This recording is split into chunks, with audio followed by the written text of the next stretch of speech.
काशी दौरे के दौरान 2200 करोड़ रुपए के 52 प्रोजेक्ट लॉन्च किए। साथ ही देश भर के किसानों के लिए सम्मान निधि की 20वीं किश्त के 20,500 करोड़ रुपए जारी किए। इस दौरान सीएम योगी ने पीएम मोदी को बनारस मेंटल रिपॉन्सी क्राफ्ट शिवलिंग भेंट की।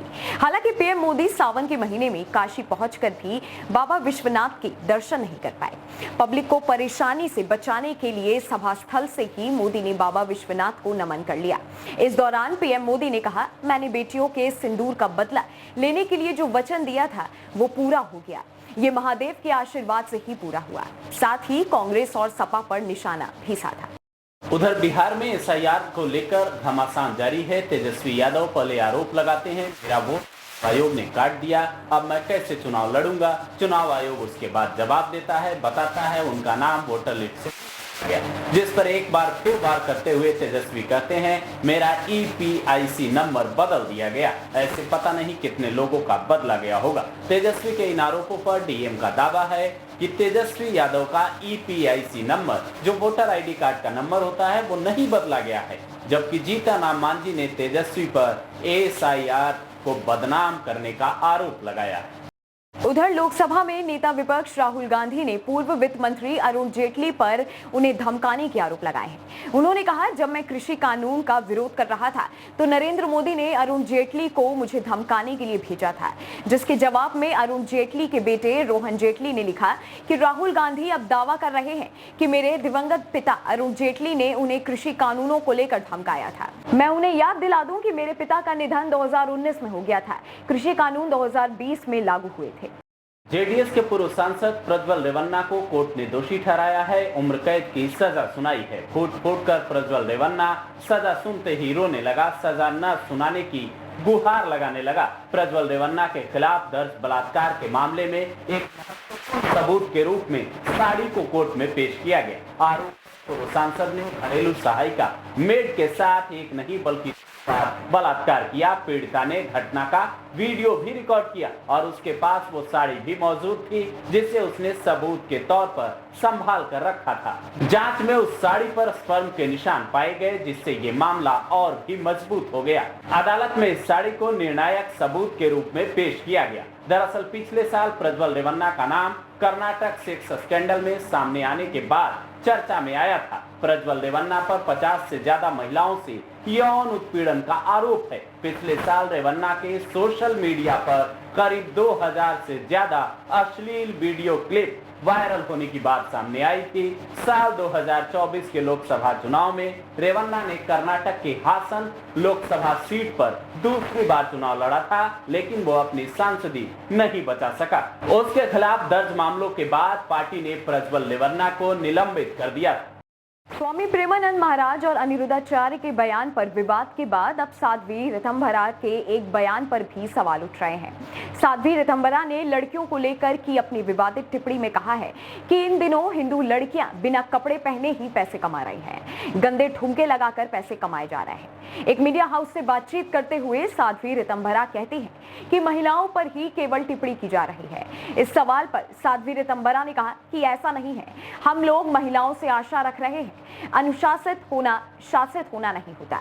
मेरी पीड़ा पर्वत जैसी हो जाती है तो मैं अपनों के बीच अपनी पीड़ा को बताती हूँ। ये तो बहुत पुरानी बात है जो अब वायरल हो गई है। कोई भी देश अपनी भूमि से महान नहीं होता। देश वहां रहने वाली नागरिकों की भूमिका से महान होता है। साध्वी ने आगे कहा कि अगर मेरी बातों से मातृशक्ति को बुरा लगा हो तो मैं क्षमा मांगती हूँ, लेकिन हम भारतीयों की ऐसी भूमिका नहीं रही है। मैं अपनी भावनाएं व्यक्त करने के लिए स्वतंत्र हूँ।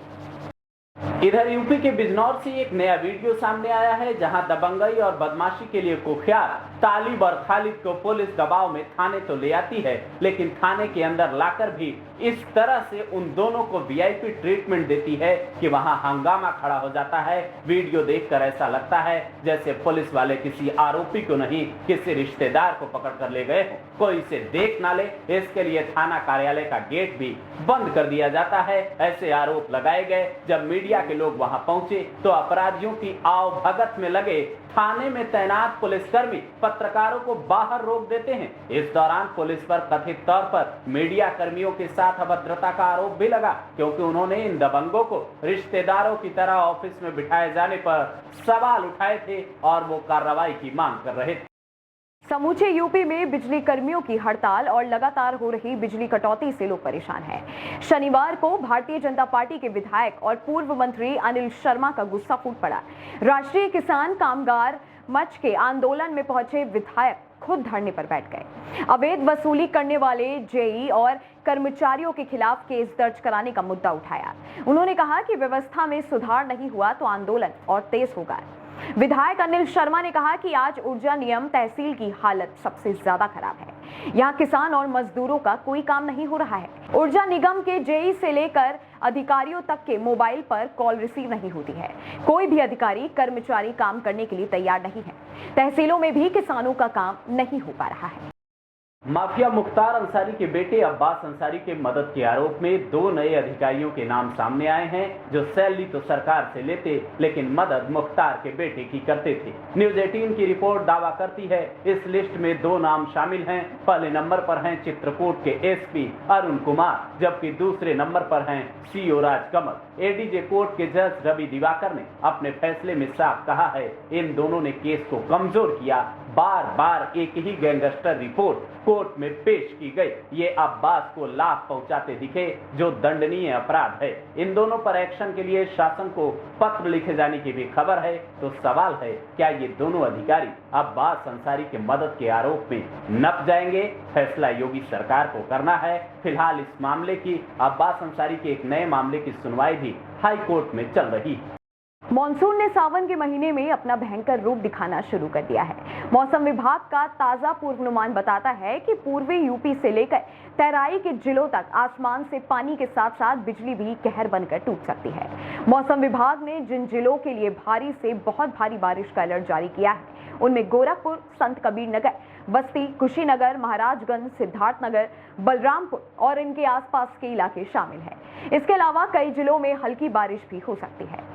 कई फिल्मों को राष्ट्रीय अवार्ड मिलने पर केरल स्टोरी का नाम जब सामने आया तो कई लोग इस पर सवाल उठाने लगे। कई लोगों ने तारीफ भी की। सवाल उठाने वालों में केरल के मुख्यमंत्री पिनाराई विजयन का नाम भी शामिल है। पिनाराई विजयन एक्स पर पोस्ट शेयर करते हैं और उसमें लिखते हैं, एक ऐसी फिल्म को सम्मान देना जो केरल की छवि को खराब करने और सांप्रदायिक नफरत फैलाने के इरादे से गलत बातें दिखाती है, काफी चिंता की बात है। राष्ट्रीय फिल्म पुरस्कारों की जूरी ने एक ऐसी कहानी को मान्यता दी है जो संघ परिवार की बांटने वाली विचारधारा पर आधारित है। वो ये भी लिखते हैं, केरल एक ऐसा राज्य है जो हमेशा मेल जोल, शांति और भाईचारे के लिए जाना जाता है। इस फैसले से केरल और वहां के लोगों का अपमान हुआ है। ये सिर्फ मलयालियों की नहीं बल्कि हर इंसान की चिंता है जो लोकतंत्र और संविधान के मूल्यों में विश्वास करता है। वो लोगों से अपील करते हैं, हमें मिलकर इसके खिलाफ आवाज उठानी चाहिए।